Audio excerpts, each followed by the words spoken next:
Matam amada lairaba Brahman gi imung ama leirame. Brahman ahaldu mamit tanglamme. Makoigi imung asigi awat apa khudingmak masanupana hotnarame. Numit khuding naha oiriba masanupa aduna lamjau sorokta thoktuna bikhya niduna karigumba khara phangnanaba hotnajai. Mahakna matam khara asumna bikhya nirame. Adubu kona thangdadi mahak asigumba waraba pusi asidagi nanthokpa ngamdaduna atopa laibak amada satuna mahakki laibak yenglurage haina khalamme. Mahakna mahakki wakalon asi mahakki nupidasu khanghallamme. Mahakna mahakki nupida matam khara mahakna mayumda leitringaida mahakki mama mapabu ningthina yengsinbinaba hairamme.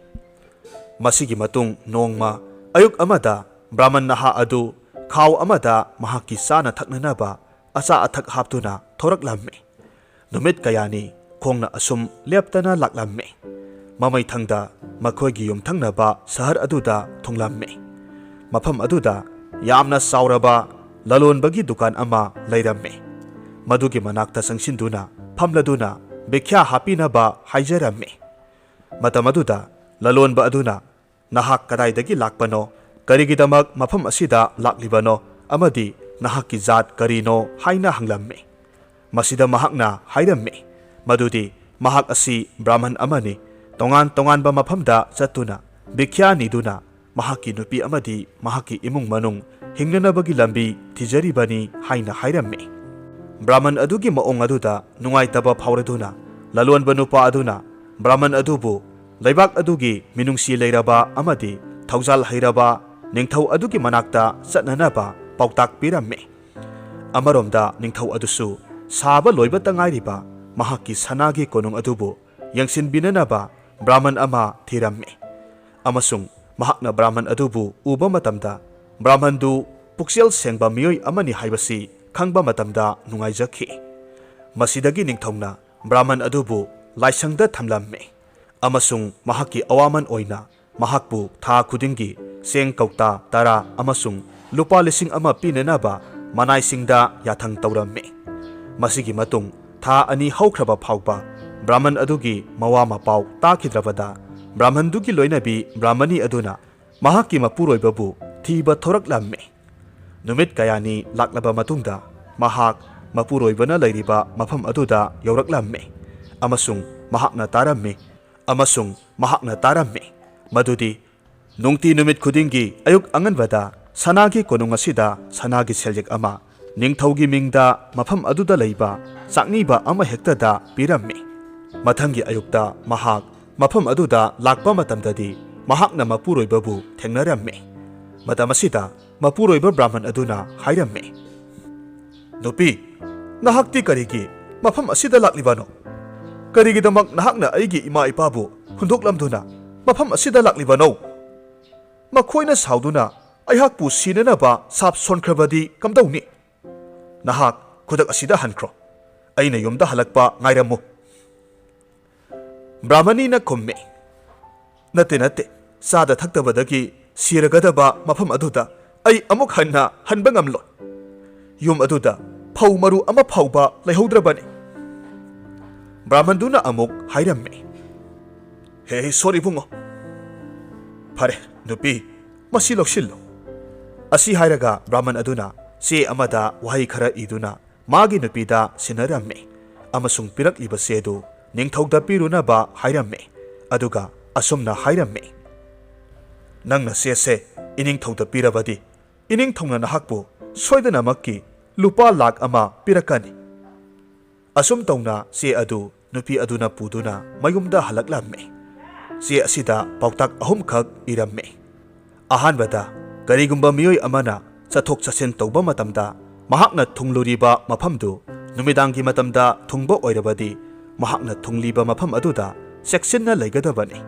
Tumba matamda mit usiloidabani. Maramdi mahak masana masabu khudong thibadagi masana ngakthoksagadabani.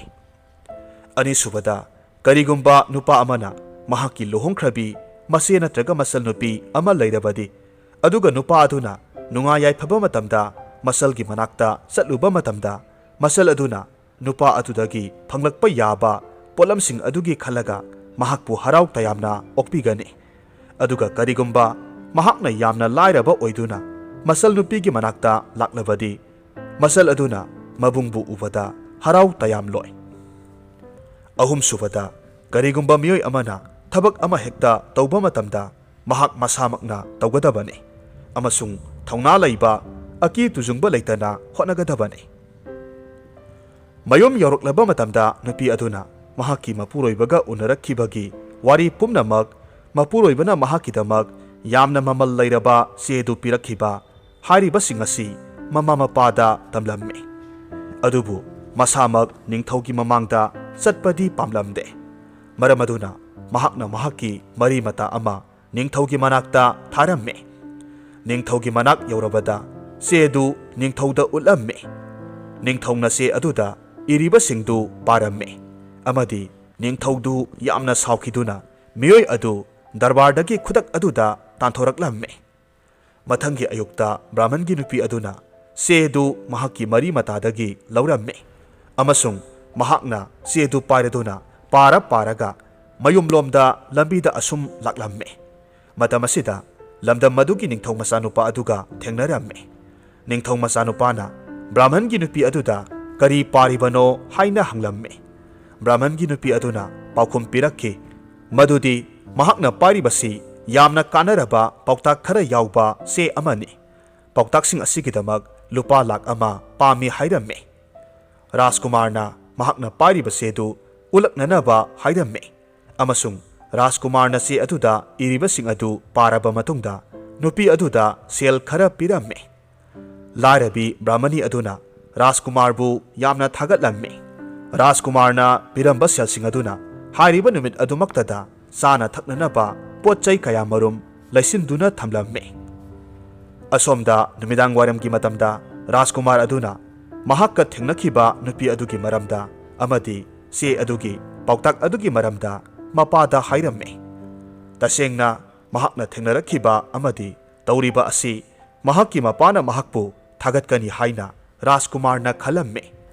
Adubu madugi ona tainabada ningthauna wafamdu tarubada yamna sauraklamme. Amasung sauba henmankibana mahakna masanupa adu phauba lam adudagi tanthokkhiramme. Upai leitrabada Rajkumar adu mahakki mama amasung mari matasingbu bidai tauramme. Mahakki sagol tongduna asum satlamme. Numidangi matamda mahak mafam amada thunglamme. Mafam aduda miyoi amaga thengnaramme. Amasung nupa aduna Rajkumarbu mahakki mayumda lainanaba kauksillamme. Nupa aduna hairibadu Rajkumarna yaraduna mahakki mayumda sanglaklamme. Mafam aduda Rajkumardu yamna nungaina Rajkumar amada taugadaba seba phangduna thamlamme. Mahakna tumnabagidamak molaba phak tharamme. Matam asida Rajkumar aduna khalle. Ngasai brahmani aduna pirakpa pautaksing adugi ahanba pautak tuki sizinafam lairedana. Aduna ai ngasigi ahingse tumba yade. Mahakna asumna warep lauribasimag yamna aphaba khongthang oiramme. Madudi ahingi matam yauraklabada yumbu nupadu hagwatuna makhutta thang ama paiduna Rajkumar adugi manak tamna hatlage haibagi matagum sangsillaklamme. Adubu Rajkumar adudi tumdana lairambana nupa aduna sangsilakpadu uramme. Makhutta pairakliba thang amadi mahakki matau aduda Rajkumarna khangladuna hagwatuna hairamme. He mahasoi aibu hatkanu. Aibu hatlaga aina siraga nangonda kari kanaba phangni. Nangna aibu hatlabadi kona masagi loijaba hui hatkibagi nungaitaba phawbagum nangsu nungaitaba phawni. Nupa aduna amuk khumme. Kari haiba kanagi karamba hui. Rajkumarna hairamme. Ai haigese karigumba nangna thangdu aingonda pirabadi wafam pumnamakto ai haige. Masidagidi nupa aduna thang adu Rajkumarda piramme. Masigi matungda Rajkumar aduna wari liraklamme. Wari di asini.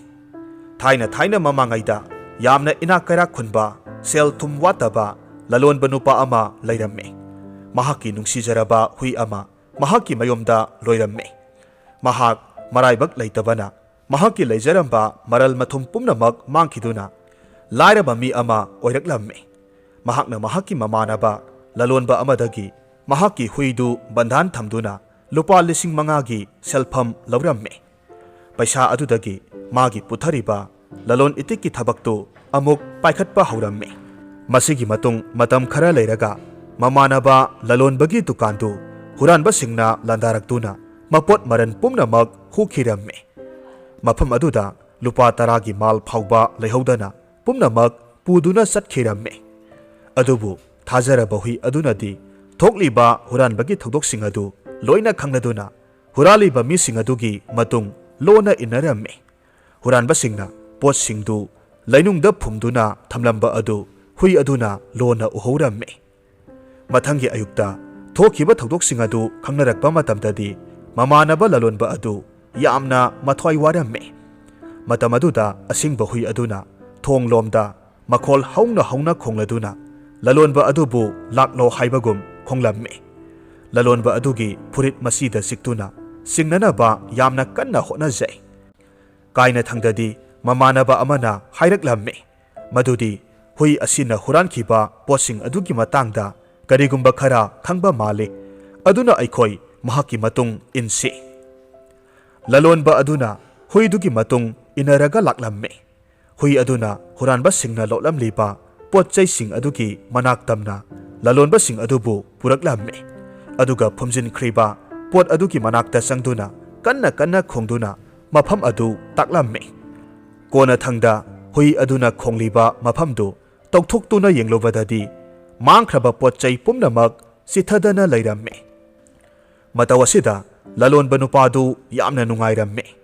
mahakna mayumda hek halakpa matamda manai amada hui adu masagi mapuda amuk hanna thahankhi amasung hui adugi maramda iba chithi ama hui dugi mangaksamda siba likphang amada yapsillamme chithi aduda asumna hairamme marup nahakna hanana hui bandhan thamduna laukhiba selphamdu kauthoklo amadi atopa lesing manga ama khudol oinasu loksinaba hairamme asengba lalonba mapu aduna magi huidu halakpa uba matamda mahakna khalamme onthokpanida aigi marupna selphamdu pamlaba male aina karamna sel asi pigadoribano aigi mangkhraba sel adu phawba hanjinba ngamdri matau karamna aina magi sel asi pigadoribano adudi aihak kari tauni hui asi khudak asida hatoklage aduga atopa mina halamba manjarasanu hui asi leitrabadi bandhangi wafamdu koklagani asumna khanduna lalonba nupa aduna hui adubu khudak aduda halamme matam asida huigi mangak samda yepkhiba chithidu laimaida taraklamme madu ubada lalonba aduna khunduna maduda kari iribage haiduna yenge amasung paramme pumnamak khanglaba matungda lalonba adugi awaba nungaitabadi hena hengalaklamme matang asida Rajkumar aduna makha tana hairakhi aduna mahasoi section biyu wari asi loisilakpa matamdadi ayuk oiraklamme amasung miyoi adubu pautak piramlaba matungda Rajkumar adu chatkiramme madugi matung Rajkumar du mahakki mabaigi leibakta amuk laklamme mahak jogi amagi saktam lauraduna konung manakta leiba u amagi makhada phamduna laining laisonda thawai yamna yawba saduna leiramme miyoi adugi paw adu asum sandokhibana leibak adugi ningthogi manakong yawramme ningthogi loinabidu yamna kanna naramme maramaduna ningthongna jogi adubu magi nupidu layengbiba pamlamme senglaba miyoi asina karigumba khara tawrabadi magi nupi adu naba phagani haina khalamme maramaduna ningthau aduna jogi adu mahakki manakta laknanaba hairamme adubu jogi aduna ningthaugi konungda laklamde karigumba ningthauna pamlabadi ningthau masamak amadi magi loinabi makhoi ani laktuna unanaba hairamme asumna ningthau aduna magi nupiga loinana jogi adugi manakta laklamme jogi aduna maharani adubu magi mamangda mamai leibakta nonthaduna sadhana taunaba hairamme amadi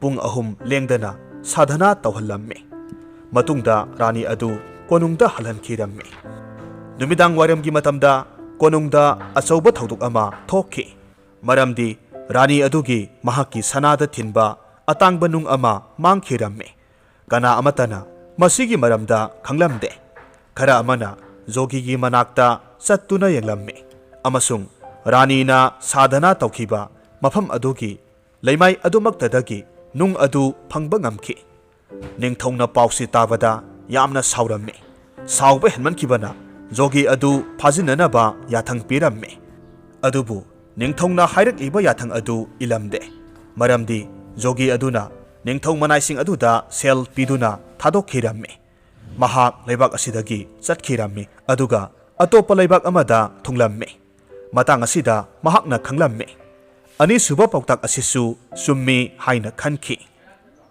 Rajkumar aduna asum satlingaida safu saba nupa amaga magi nupi amasung masaga loinana nokna amadi kapna satkibadu uramme matam asida Rajkumar aduna hairamme ho mahasoi kari tawrubage nahakna noklingaida karigi amuk kaplibano aduga nahakna kaplingaida karigi amuk noklibano nupa aduna khumme mahasoi madu khanglaga nangonda kari kanagadawribano Rajkumar na hairamme adubu maram adudi tasengna aihak khangba pame matam asida nupaduna hairakhi maramdi asini leibak asigi ningthogi masanupi amale nupi asi numit khudingi lohongi maramdi mahakka numit aduda hek leminnaruba nupa khudingmak sikhi mafam asigi naha ayamba masidagi mangkhre aikhoigi isanupa asi athuba matamda soidana kauruklagani aikhoina noklibagi maramdi lam asigi ningthogi masanupiga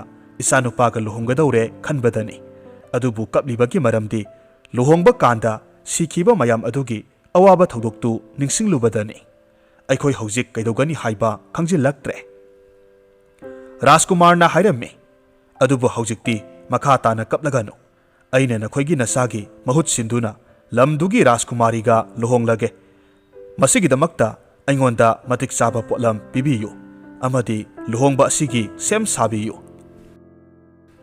hariba numit adugi numidang yoksilakpa matamda safu saba nupa aduna Rajkumar da mahakna set chanaba phijat leiteng piduna set chahalle aduga mahakpu konungda puraklamme numidang aduda Rajkumar ga leibak adugi Rajkumari aduga luhonglamme ahing thengjilaklabada Rajkumar du Rajkumari gi manakta tumba changsilaklamme mahakna khalle aisibu tasengna ngasi siragadrane asumna khanduna mahak phamungda hiptharamme adubu mahak tumbadi tumde mahakki thangsangdu khutpai chetna paiduna mamit kakla amata usindana adumak mitchen khanglamme ahing nongyagi matam oiraklabada Rajkumari gi manaton makhul anidagi achauba lin anikhak thoraktuna Rajkumar tamna jara changsilaklamme lin anidu Rajkumar busiknanaba hotnarakhi adubu Rajkumar du tumdana leibana lindu hek uba matamda thangna kakthatuna hatoklamme mathangi ayukta ningthongna haugalakpa matamda mamak nupa adu siramlagani khanna laklamme adubu masanupigi kada wari sanabagi makhol taba matamda mahak ngakpana loikre masagi kada yamna thuna sangsilli aduga mamak nupa aduda hanglamme nahak kadaidagi lakpano nahakpu kanano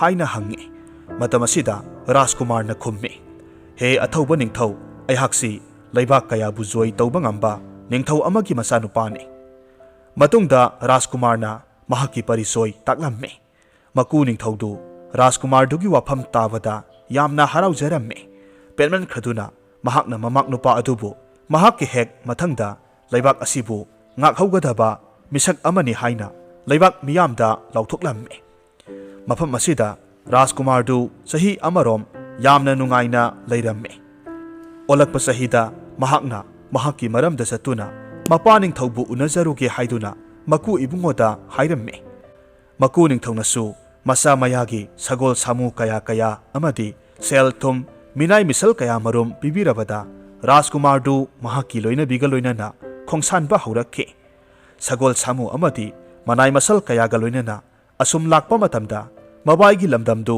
phauraga laklamme yamna singlemna manai masalga loinana Rajkumar na lakpagi pau asi leibak asigi ningthau mabai asina su tare khudakta mahakna Rajkumar ki manakta laktuna Rajkumar bu taramna okladuna konungda puraklamme konung hek yaubaga Rajkumar aduki masedu thoraktuna mokpa adubu taramna oklamme Rajkumar aduna lamdamdu thadoktu salamdaida fajaraba samu khara sagol khara amadi lupa lakh kaya kaya gi mamal oigadaba mani mukta kaya muk maseda khudol tamlamduna mapagi lamdam tana khongsanba hauraklamme asumna numit kharani satlaba matungda mapagi lamdam yaurakle konungda mama mapagi manakta sanglaklamme mama mapadu masa kainabagi maina ngauduna matam suppa kaptuna ta lairambani adubu mangluraba masana amuk halakpa sida aduki matik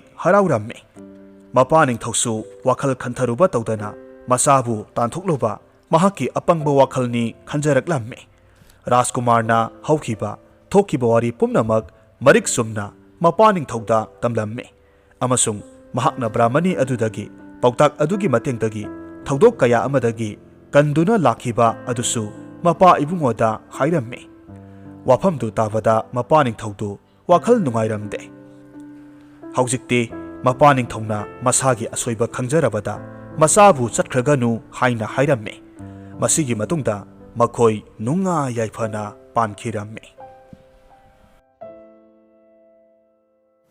warisi nungai biragadi like tawbiramu comment tawbiramu amadi channel asida nauna sangbira ko eragadi subscribe tawbiramu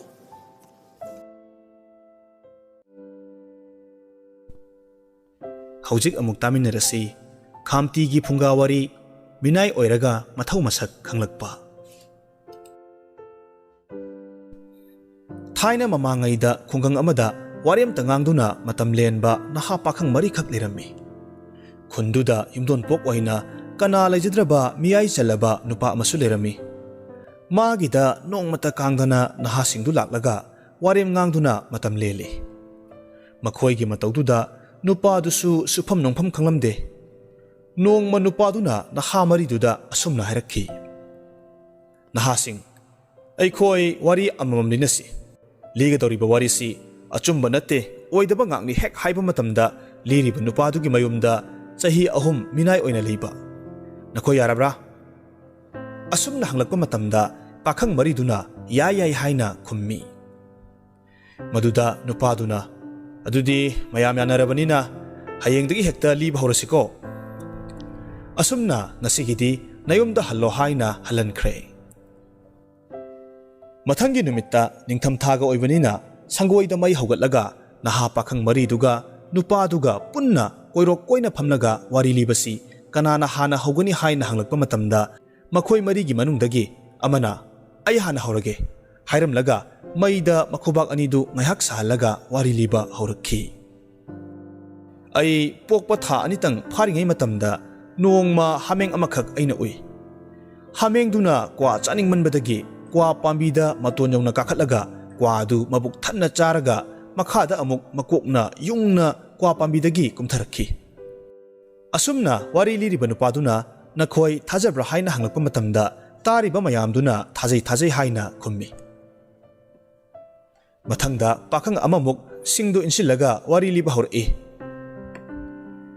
aina hek pokpa matamda bol amakhak ui bol du aina aikhoigi yum thakta pukhatlaga sanai aikhoigi yumdu kayamuk wange haibada aina kumtharakpa matamda pakhang phare nakhoi thajabra matamduda mayamduna thajai haina khummi ahum suba pakhangduna amuk liba hor'i aina tha tarukki angang oiringai matamda hainau yamna chaningkhi aina asum koine yengba matamda pambida hainau mayam panba ure madu khut tingtholaga lamlaga hekke tawba matamda wangmanbadagi lamba phangdre masinadi kanararoi khanduna karigumba amana hekta langlaga heklage khanduna koithi thibada karimata phangde kari tawsige ngaiha khalaga isana isabu hekta langlage khanduna khut anisina haksangda kanna pairaga langba matamda hainau masa amada panbada maduda ningthina phamlaga hainau singdu lamduna hektuna chai Maduna supendaduna thum namduna chaningbadagi khudakta khut tingthoklaga chakhumdagi lamduna lauraga phajana metuna charabagi matungda karam haina pambidagi kumthagani khalli. Yumdagi kairak ama laururaga kumlage ningduna kairak ama puraktuna tharaga pambidagi kumtharakhibani. Wafamsi nakhoi thajabra. Asumna hanglakpa matamda ataiduna thajai haina khummi. Matungda ingkhrabaduda ising ayingba khujai ama thakchilaga mari suba pakhangduna wari liba haurai. Nongma aina chak chaba matamda chakhom ama ni charaga nga ayaiba chaninglakpadagi aikoigi yumdagi khara lapna leiba pat amada chatlaga khutna humduna achauba nga amakhak phai. Nga adu aduki matik chawi aina thangba ngamlamde. Masidi aina kari tausigi haina ngaihak khallaga pat mapanda hauriba pangkhoksingdudagi maka amakhak thatlaga nga adu aina phajana punsilaga amuk pangkhokki pambida pullaga yangna yumda chatlaga chak pukhamduga maiga poroklaga isingduda mai hogatlaga nga adu lauraga yamna hauna chak pukhamduma loinamak chathokki. Masi nakhoi thajabra. Wari tariba singduna thajai haina khumlakhi. Aroibagi palisidi yumbugi nupadu oire. Mana anirak ahumlak haudimlaga wari liba asumna horakhi. Aigi yamna nungsiba gadha amakak loirammi. Gadha adu phajana mirol khangi. Chahi kharagi matungda gadha adu mirole. Tha kharagi matungda machanupa marikhak poi. Makhoi singdu kana no khangbra. Makhoi singdu atai kana sunate. Aigi mangda lairiba nakhoi marisini. Asumna hek harakpa matamda makhoi marina nate karigi aikhoibu gadhagi macha oigadoribano haina nupaduna haribo wafamdu yaninglamde. Maduda nupaduna haina kibagi matung inna nakhoina nate haiduna yadrabanina nakhoi aigida chahi ahum minai oiduna leiba tare. Asumna harakpa matamda naha pakhang maridu gyan khangta tarakhi. Nupadugi wafamdu yadabana makhoi minai oina nupadugi mayumda leiba takhi. Minai hek oina leiba numitagi makhoi maridu amaga tinahandana ayuk nungthil khaidana magi thabak sinaduna suhanbadagi tumba machet chaba machet tawbadagi warem ngangbagi matam lehelamde. Asumna mathauda pukning changhanduna thambaduda kari nungino khalaktuna nongma numidang ama makhoi mari changlaktuna nupaduda khurumlaga asumna hairakhi. Aikhoibu minai oibadagi kokthokpiro. Matung manaudi chaklem charaga matam manghanjararoi. Asumna hairakpaduda nupaduna makha tarai. Phare nungaire nakhoina wakal honglakpasi ubada ai nungaire. Ngasimak nayumda chatlaga nathauda mai onchingedabani. Matambu arembada manghanba phateko. Matamna kanabu sungaidabani. Nakhoi nayumda hankhro. Asi haiduna makhoi marimak chalhanki. Mayumda hankhraga warem tangangduna matam lelamba naha pakhang maridu mathau masak khanglakpadagi mathauda pukning changkhibadagi chaba thakpa wataba nunga yaifaba haibadu oikhi. Hauzik amuk taminarasi Phunga Wari usin.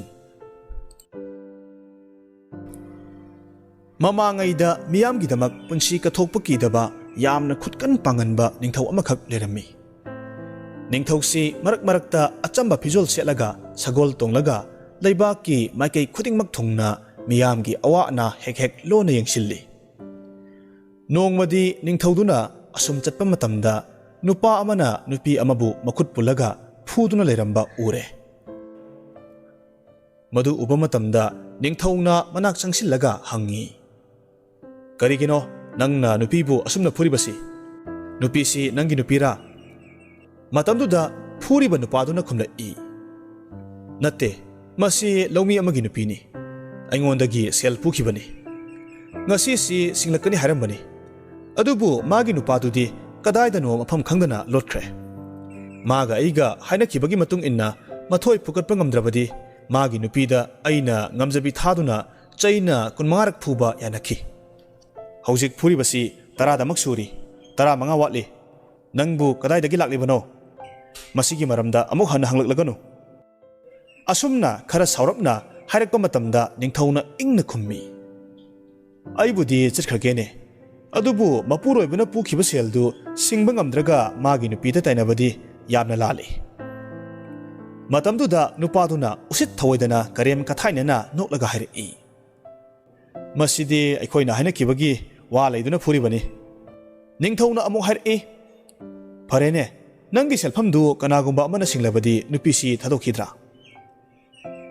ꯃꯇꯝꯗꯨꯗ ꯅꯨꯄꯥꯗꯨꯅ ꯈꯨꯝꯂꯛꯏ, ꯉꯁꯤꯗꯤ ꯐꯨꯕ ꯍꯧꯔꯨꯔꯕꯅꯤꯅ ꯋꯥꯠꯂꯤꯕ ꯆꯩꯁꯤꯡꯁꯤ ꯃꯁꯤꯡ ꯂꯣꯏꯅꯃꯛ ꯁꯨꯍꯜꯂꯒꯦ꯫ ꯃꯗꯨꯗ ꯅꯤꯡꯊꯧꯅ, ꯐꯔꯦ ꯐꯔꯦ, ꯅꯪꯒꯤ ꯁꯦꯜꯗꯨꯁꯨ ꯄꯤꯔꯒꯦ, ꯋꯥꯠꯂꯤꯕ ꯆꯩ ꯃꯁꯤꯡꯗꯨꯁꯨ ꯑꯩ ꯆꯥꯔꯒꯦ, ꯃꯗꯨꯗ ꯅꯪꯅ ꯌꯥꯔꯕꯗꯤ ꯅꯨꯄꯤꯁꯤ ꯊꯥꯗꯣꯛꯄꯤꯈ꯭ꯔꯣ꯫ ꯑꯁꯨꯝꯅ ꯍꯥꯏꯔꯛꯈꯤ꯫ ꯅꯨꯄꯥꯗꯨꯅ ꯌꯥꯝꯅ ꯉꯛꯅ ꯅꯤꯡꯊꯧꯗꯨ ꯌꯦꯡꯂꯒ ꯈꯜꯂꯤ, ꯀꯔꯝꯕ ꯃꯤꯅꯣ ꯁꯤꯕꯣ, ꯃꯤꯒꯤꯗꯃꯛ ꯎꯁꯤꯟ ꯑꯣꯏꯕ ꯄꯥꯝꯂꯤꯕꯁꯤꯕꯣ? ꯑꯁꯨꯝꯅ ꯈꯜꯂꯒ, ꯐꯔꯦ ꯐꯔꯦ, ꯅꯪꯅ ꯍꯥꯏꯕ ꯌꯥꯔꯒꯦ, ꯑꯁꯤ ꯍꯥꯏꯗꯨꯅ ꯅꯨꯄꯤꯗꯨ ꯊꯥꯗꯣꯛꯈ꯭ꯔꯦ꯫ ꯅꯤꯡꯊꯧꯗꯤ ꯐꯨꯔꯤꯠ ꯂꯧꯊꯣꯛꯂꯒ ꯅꯨꯄꯥꯗꯨꯅ ꯐꯨꯅꯕꯒꯤꯗꯃꯛꯇ ꯉꯥꯏꯗꯨꯅ ꯃꯅꯪꯒꯟ ꯑꯣꯟꯊꯣꯛꯇꯨꯅ ꯂꯩꯈ꯭ꯔꯦ꯫ ꯅꯨꯄꯥꯗꯨꯅ ꯃꯥꯒꯤ ꯉꯝꯖꯕꯤ ꯊꯥꯗꯨꯅ 15ꯔꯛ ꯐꯨꯕ ꯃꯇꯝꯗ ꯅꯤꯡꯊꯧꯒꯤ ꯃꯅꯪꯒꯟꯗꯨ ꯏꯍꯤꯡ ꯅꯍꯤꯡ ꯁꯥꯔꯦ꯫ ꯊꯧꯗꯣꯛꯇꯨ ꯑꯀꯣꯏꯕꯗ ꯂꯩꯕ ꯃꯤꯁꯤꯡꯅ ꯇꯥꯕꯗꯒꯤ ꯃꯤ ꯑꯃ ꯑꯅꯤ ꯂꯥꯛꯅꯕꯗꯒꯤ ꯃꯃꯩꯊꯪꯗ ꯃꯤ ꯃꯁꯤꯡ ꯊꯤꯉꯝꯗꯨꯅ ꯃꯐꯝꯗꯨꯗ ꯇꯤꯜꯂꯝꯃꯤ꯫ ꯅꯤꯡꯊꯧꯅ ꯅꯨꯄꯥꯗꯨꯗ ꯌꯦꯡꯂꯒ ꯍꯥꯏꯔꯛꯏ, ꯅꯪꯒꯤ ꯑꯋꯥꯠꯄ ꯀꯔꯤ ꯂꯩꯔꯤ? ꯅꯪꯒꯤ ꯁꯦꯜꯐꯝꯗꯨꯁꯨ ꯍꯌꯦꯡ ꯁꯅꯥ ꯀꯣꯅꯨꯡꯗ ꯂꯥꯛꯂꯒ ꯂꯧꯔꯣ ꯂꯥꯎ꯫ ꯑꯁꯨꯝꯅ ꯍꯥꯏꯔꯛꯄ ꯃꯇꯝꯗ ꯅꯨꯄꯥꯗꯨꯅ ꯀꯔꯤꯒꯤ ꯁꯅꯥ ꯀꯣꯅꯨꯡꯗꯒꯤ ꯁꯦꯜ ꯂꯧꯒꯗꯧꯔꯤꯕꯅꯣ ꯍꯥꯏꯅ ꯍꯪꯂꯛꯏ꯫ ꯃꯇꯝꯗꯨꯗ ꯅꯤꯡꯊꯧꯅ, ꯑꯩ ꯂꯩꯕꯥꯛꯁꯤꯒꯤ ꯅꯤꯡꯊꯧꯅꯤ꯫ ꯑꯁꯨꯝꯅ ꯍꯦꯛ ꯍꯥꯏꯔꯛꯄ ꯃꯇꯝꯗ ꯅꯨꯄꯥꯗꯨ ꯀꯤꯃꯟꯈꯤꯕꯅ ꯃꯁꯥꯗꯨ ꯊꯛ ꯊꯛ ꯅꯤꯛꯇꯨꯅ ꯁꯥꯡꯇ꯭ꯔꯣꯡ ꯁꯥꯡꯅ ꯅꯤꯡꯊꯧꯗ ꯈꯨꯔꯨꯝꯂꯒ ꯑꯁꯨꯝꯅ ꯍꯥꯏꯖꯔꯛꯏ, ꯏꯅꯤꯡꯊꯧ, ꯅꯅꯥꯏ ꯑꯩꯒꯤ ꯏꯔꯥꯜ ꯉꯥꯛꯄꯤꯌꯨ, ꯇꯣꯜꯂꯕ ꯅꯅꯥꯏꯅ ꯏꯅꯤꯡꯊꯧꯕꯨ ꯈꯪꯖꯔꯨꯗ꯭ꯔꯦ, ꯃꯇꯨꯡ ꯃꯅꯥꯎ ꯑꯁꯤꯒꯨꯝꯕꯁꯦ ꯑꯃꯨꯛ ꯊꯣꯛꯍꯟꯖꯔꯔꯣꯏ꯫ ꯑꯁꯨꯝꯅ ꯍꯥꯏꯔꯛꯄꯗ ꯅꯤꯡꯊꯧꯅ ꯅꯨꯄꯥꯗꯨꯕꯨ ꯉꯥꯛꯄꯤꯕꯒ ꯂꯣꯏꯅꯅ ꯇꯤꯜꯂꯤꯕ ꯃꯤꯌꯥꯝꯕꯨ ꯌꯦꯡꯂꯒ ꯍꯥꯏꯔꯛꯏ, ꯑꯁꯤꯒꯨꯝꯕ ꯇꯧꯍꯩꯗ꯭ꯔꯕ ꯊꯧꯗꯣꯛꯁꯤ ꯃꯇꯨꯡꯗ ꯑꯃꯨꯛ ꯍꯟꯅ ꯊꯣꯛꯇꯅꯕ ꯑꯩꯈꯣꯏ ꯄꯨꯟꯅ ꯍꯣꯠꯅꯃꯤꯟꯅꯕ ꯇꯥꯏ꯫ ꯅꯨꯄꯤ ꯑꯉꯥꯡꯁꯤꯡꯕꯨ ꯌꯥꯝꯅ ꯏꯀꯥꯏ ꯈꯨꯝꯅꯕꯤꯒꯗꯕꯅꯤ, ꯃꯤꯅ ꯃꯤꯕꯨ ꯂꯥꯟꯅ ꯌꯦꯡꯂꯣꯏꯗꯕꯅꯤ, ꯃꯇꯝ ꯂꯩꯕ ꯈꯤꯕꯤꯛꯇ ꯑꯆꯨꯝꯕ ꯂꯝꯕꯤꯗ ꯂꯝꯖꯤꯡꯗꯨꯅ ꯄꯨꯕꯤꯒꯗꯕꯅꯤ, ꯑꯗꯨꯇꯗ ꯑꯩꯈꯣꯏ ꯇꯪꯗꯨ ꯂꯩꯇꯥꯕ ꯈꯨꯟꯅꯥꯏ ꯑꯃ ꯑꯣꯏꯔꯒ ꯍꯤꯡꯃꯤꯟꯅꯕ ꯉꯝꯒꯅꯤ꯫ ꯆꯔꯥꯡꯅꯕ ꯊꯣꯛꯍꯟꯅꯅꯕ ꯁꯤꯟꯅꯕꯒꯤ ꯃꯍꯨꯠꯇ ꯁꯥꯟꯇꯤ ꯂꯩꯅꯕ ꯍꯣꯠꯅꯒꯗꯕꯅꯤ꯫ ꯁꯥꯟꯇꯤꯅ ꯂꯩꯕꯥꯛ ꯑꯃ ꯆꯥꯎꯈꯠꯄꯗ ꯆꯥꯎꯅ ꯃꯇꯦꯡ ꯄꯤ꯫ ꯁꯥꯟꯇꯤ ꯂꯩꯇ꯭ꯔꯕ ꯂꯝꯗꯨꯗꯤ ꯆꯥꯎꯈꯠꯄꯒꯤ ꯃꯃꯤ ꯁꯥꯝꯂꯕꯅꯤ꯫ ꯑꯁꯨꯝꯅ ꯍꯥꯏꯔꯝꯂꯒ ꯅꯤꯡꯊꯧꯗꯨ ꯁꯒꯣꯜ ꯇꯣꯡꯂꯒ ꯀꯣꯅꯨꯡꯗ ꯆꯠꯈꯤ꯫ ꯅꯨꯃꯤꯠꯇꯨꯗꯒꯤ ꯍꯧꯅ ꯁꯥꯟꯇꯤ ꯂꯩꯕ, ꯑꯃꯒ ꯑꯃꯒ ꯄꯨꯛꯆꯦꯜ ꯈꯣꯏꯖꯦꯜ ꯇꯤꯟꯅꯕ ꯂꯩꯕꯥꯛ ꯑꯃ ꯑꯣꯏꯅꯅꯕ ꯃꯤꯌꯥꯝꯅ ꯍꯣꯠꯅꯈꯤꯕꯗꯒꯤ ꯏꯪꯅ ꯆꯤꯛꯅ ꯍꯥꯟꯅꯗꯒꯤ ꯍꯦꯟꯅ ꯆꯥꯎꯈꯠꯄ ꯂꯩꯕꯥꯛ ꯑꯃ ꯑꯣꯏꯅ ꯅꯨꯡꯉꯥꯏ ꯌꯥꯏꯐꯅ ꯄꯥꯟꯈꯤ꯫